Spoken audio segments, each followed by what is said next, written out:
அனைவருக்குமே வணக்கம். சற்று முன் கிடைத்திருக்கக்கூடிய ஒரு மிக மிக முக்கியமான செய்தி ஒன்று வெளியாகியுள்ளது.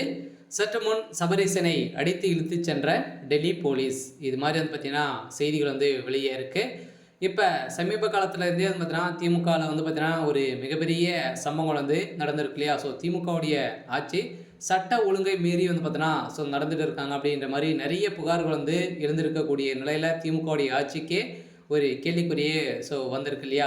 திமுகவில் பார்த்தீங்கன்னா இருக்கக்கூடிய 3 பினாமிகளுடைய வீட்டில் நடந்த ரைடின் அடிப்படையிலும், அதே மாதிரி டாஸ்மாக் தலைமை அலுவலகத்தில் நடந்த ஸோ ரைடின் அடிப்படையில் தான் இப்போ அதிரடியாக பார்த்தீங்கன்னா சபரீசன் அவர்கள் பார்த்தீங்கன்னா இதில் சம்மந்தப்பட்டிருக்காரு. இதில் பார்த்தீங்கன்னா இது வரைக்குமே திமுகவுடைய தலைமுகம் 1000 கோடிக்கு மேலே பார்த்தீங்கன்னா லஞ்சமாக பெற்றிருக்காங்க அப்படின்ற மாதிரி வந்திருக்கக்கூடிய செய்தியின் அடிப்படையில் இந்த பணங்கள் அனைத்துமே எங்கே கை மாறி இருக்கு அப்படின்னா சபரீசன் அவர்களுக்கு தான் கை மாறி இருக்கு அப்படின்ற மாதிரி இப்போ தெரிய வந்திருக்கக்கூடிய நிலையில் தான் இந்த நிலையில் அமலாக்கத்துறை அதிரடி பார்த்தீங்கன்னா பகீர் ஒரு அறிக்கை கொடுத்துருக்கு. இந்த நிலையில் அதிரடியாக சபரீசன் அவர்கள் பார்த்தீங்கன்னா நேற்று தலைமறைவாக இருந்திருந்த நிலையில் இப்போ இன்று காலை பார்த்தீங்கன்னா சிக்கியிருந்த நிலையில் அதிரடியாக இவரை அடித்து இழுத்து சென்றதாக ஒரு தகவல் வெளியாக இருக்குது. சொல்ல பார்த்தீங்கன்னா தமிழகத்தில் பெரும் பரபரப்பையும் பெரும் அதிர்ச்சியை பார்த்தீங்கன்னா சொல்லிச்சிருக்கு.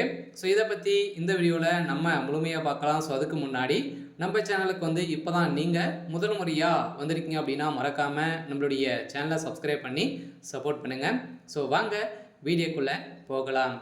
பார்த்தீங்கன்னா அனைவரையுமே இந்த விஷயத்தில் பார்த்தீங்கன்னா திமுகவே பெரும் அதிர்ச்சியில் தான் இருக்காங்க இல்லையா? அது வரலாற்றிலே முதல் முறையாக பார்த்தீங்கன்னா சென்னையில் டாஸ்மாக் கூடிய தலைமையகத்தில் அலுவலகத்திலும் நடந்த ரைடின் அடிப்படையில் இதில் டாஸ்மார்க்கில் மட்டுமே 1000 கோடிக்கு மேலே பார்த்தீங்கன்னா கணக்கில் வராத பணங்களே பார்த்தீங்கன்னா இதில் போயிருக்கு.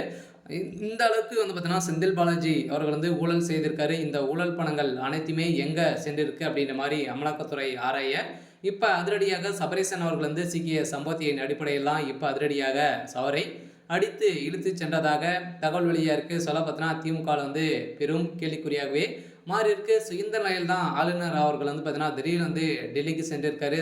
திமுகவுடைய ஆட்சிக்கு ஒரு மிகப்பெரிய ஒரு கேள்விக்குறியாக இருந்திருக்கு. அதனால் திமுக இருக்கக்கூடிய பினாமிகளுடைய வீட்டில் பார்த்தீங்கன்னா திமுகவை சேர்ந்த அமைச்சர் செந்தில் பாலாஜி, அதே மாதிரி திமுகவுடைய எம்பி ஜெகத் ரக்ஷன் சம்மந்தப்பட்ட டாஸ்மாக் கூடிய தலைமையகத்திலும் ரைடுகள் நடந்த நிலையில் தான் அவருடைய ஆழ்துளை கிணற்றில் மூட்டையாக பணங்கள் சிக்கிய சம்பவத்தின் அடிப்படையிலும் முக்கிய ஆவணங்கள் சிக்கியிருக்கு. இந்த நிலையில் தான் அதிரடியாக திமுகவுடைய தலைவர் முதல்வர் ஸ்டாலின் அவர்கள் வசமாக சிக்கியிருக்காரு.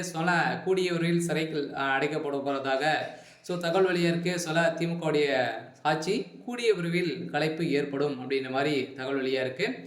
சரி, ஓகே. இன்னைக்கான அப்டேட் இதுதான். மறக்காமல் நம்மளுடைய சேனலை சப்ஸ்கிரைப் பண்ணி சப்போர்ட் பண்ணுங்கள். தேங்க்யூ.